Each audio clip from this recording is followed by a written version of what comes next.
Welcome. Today, we're exploring one of the most powerful tools in calculus, the Taylor series. We'll learn how to understand this formula, which is a way to build a function out of an infinite sum of terms, all centered around a specific point. So, what's the main goal here?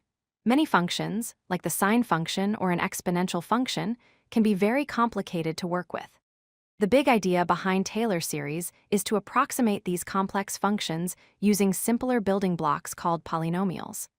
Polynomials are great because they only involve basic arithmetic like addition and multiplication, which are very easy for computers, and even us, to calculate. Let's start with an idea you might already know, the tangent line. The tangent line is the best possible straight line approximation for a function at a given point. It perfectly matches the function's value and its instantaneous rate of change, or slope, at that one specific point, which we call a. This is our first-degree approximation. But a straight line has its limits.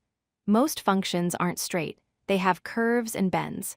As soon as we move away from our center point, the tangent line starts to become a poor approximation because it doesn't bend along with the function. So, the question becomes, how can we make our approximation follow the function's curve? To capture the function's curvature, we need to add more information. We can do this by matching not just the slope, but also the concavity, which is controlled by the second derivative. By adding a new term with a second derivative, our approximation starts to bend. We can continue this process, adding terms with third, fourth, and even higher derivatives to match the function's behavior more and more precisely. And that leads us to the general formula for the Taylor series. It looks a bit intimidating, but let's break it down. It's a sum of terms where each term consists of three parts. First, the nth derivative evaluated at our center point, a. Second, the distance from the center, x minus a raised to the power of n, and third, a scaling factor, n factorial, which keeps the terms properly weighted. Let's make this concrete with an example. We'll find the Taylor series for the sine function, centered at 0. First, we calculate the derivatives of sine, cosine, negative cosine, and so on. Then, we evaluate each of these at our center, 0. We see a pattern of 0, 1, 0, negative 1. When we plug these values into our formula, the terms with a 0 coefficient disappear, leaving us with a beautiful, infinite polynomial made of only odd powers of x. Here, we can see the magic happen. The blue line is the actual sine function. The first approximation is just a straight line. But when we add the degree term, the new polynomial hugs the curve much more closely. Adding the fifth degree term makes it even better. The more terms we add, the longer our polynomial approximation stays true to the original function. The choice of the center point, is crucial. It's our point of maximum accuracy. The Taylor polynomial is constructed to be a perfect match for the function's value, slope, and curvature right at that spot.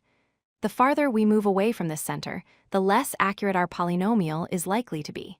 So, you choose your center based on the region where you need the most precision.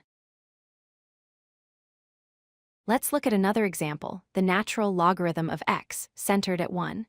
We can't center this at 0 because the logarithm isn't defined there. So we choose a convenient point, a equals 1. We follow the same process, take the derivatives, evaluate them at 1, and plug them into the Taylor formula.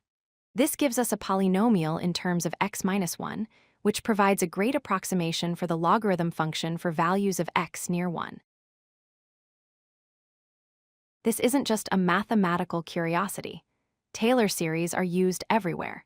Your calculator uses them to find the value of functions like sine and cosine.